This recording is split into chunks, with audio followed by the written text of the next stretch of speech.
Hello, welcome back to my channel. Today we are finally doing the long-awaited, personally, Frugal Living in Singapore series episode 1.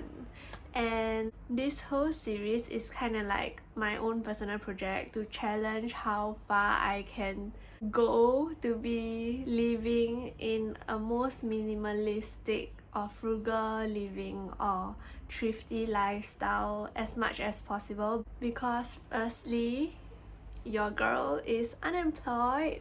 I quit my job to go back to study, which also means that I don't have as much of a spending power as I used to have, but I'm still kind of like spending a little bit like how I used to spend, just because I have saved up a comfortable amount to let me live without a job for a whole year.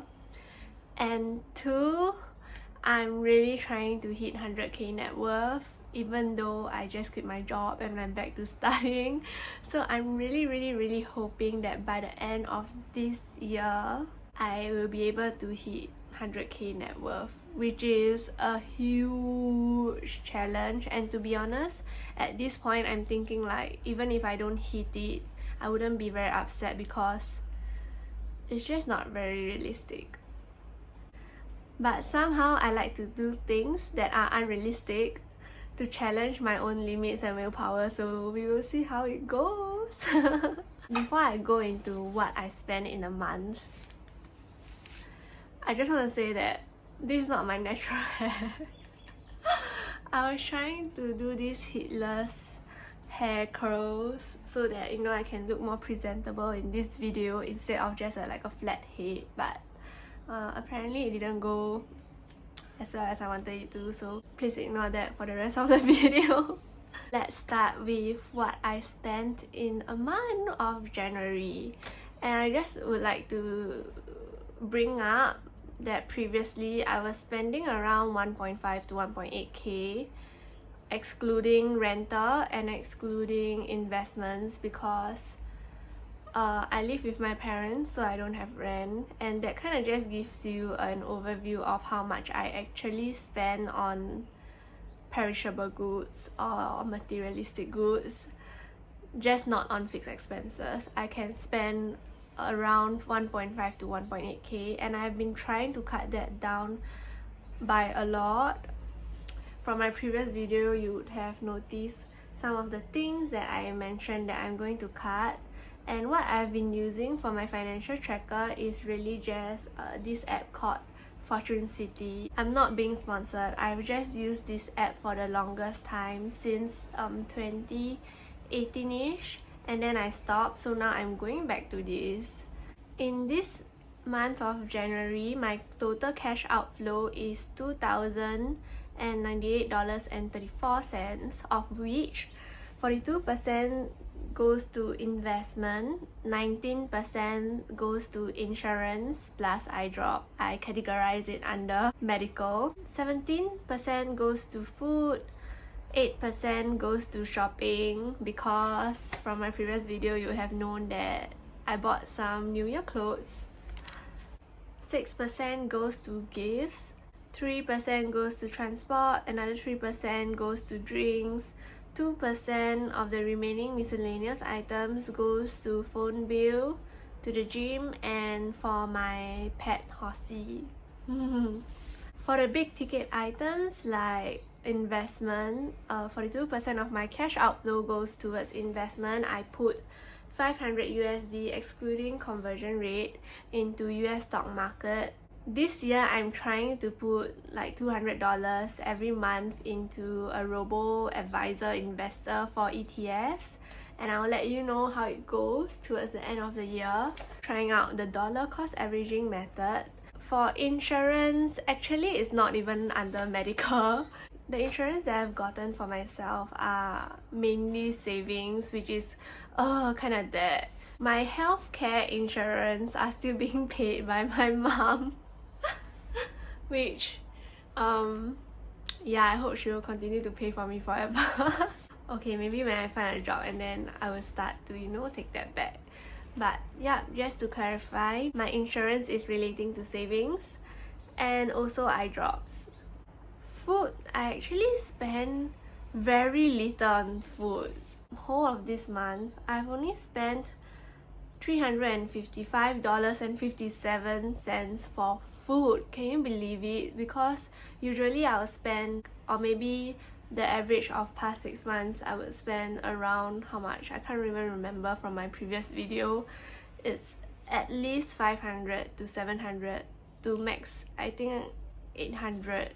Yeah, and I think because what was different from last few months and this month is that firstly, I stopped my violin lessons, and my violin lessons cost around $240 every month.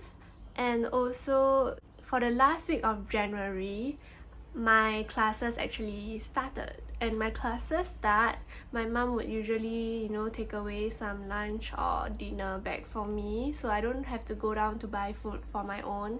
And I saved a lot of money, guys. $355.57 for the month of January, which is woohoo! And for drinks, $52.50. Most of it goes to bubble tea. Actually, let me count how many bubble tea I bought.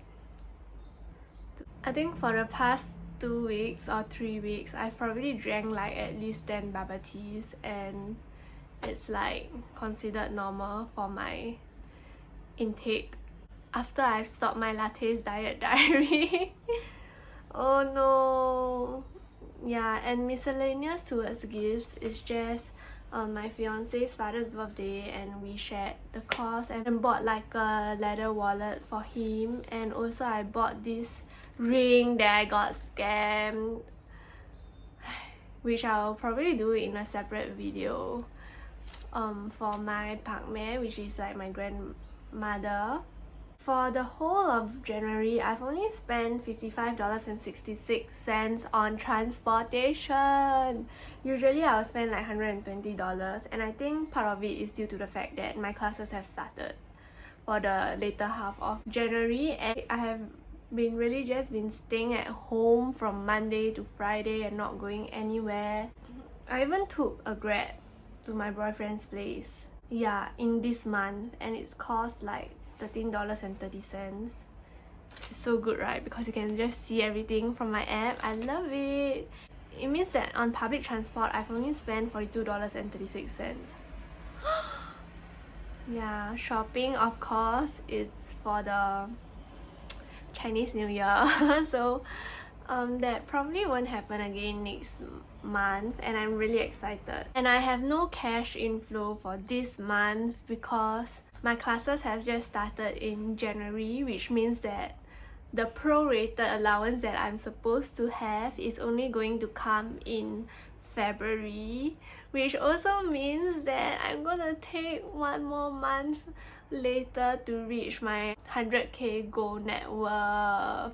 I feel like at this point of time, I just shouldn't calculate my own net worth now, even though I wanted to calculate like every month. But this month, it's obviously going 1 to 2k downwards, which means that I'll probably take longer to reach my 100k goal net worth again.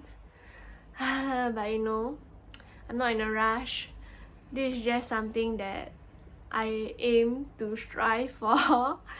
Hopefully I can reach it within this year. If not, next year is not too bad either. I'll probably do a video relating to finance, for instance, like, how do I start investing as beginners, or like how do I curb my appetite for materialistic items, or why did I stop buying things online, things like this. I'm trying to come up with more finance videos because I can tell through the views and the likes. So if you like these kind of videos, please give me a like so I can know what kind of videos that my audience like to see and I can produce them more.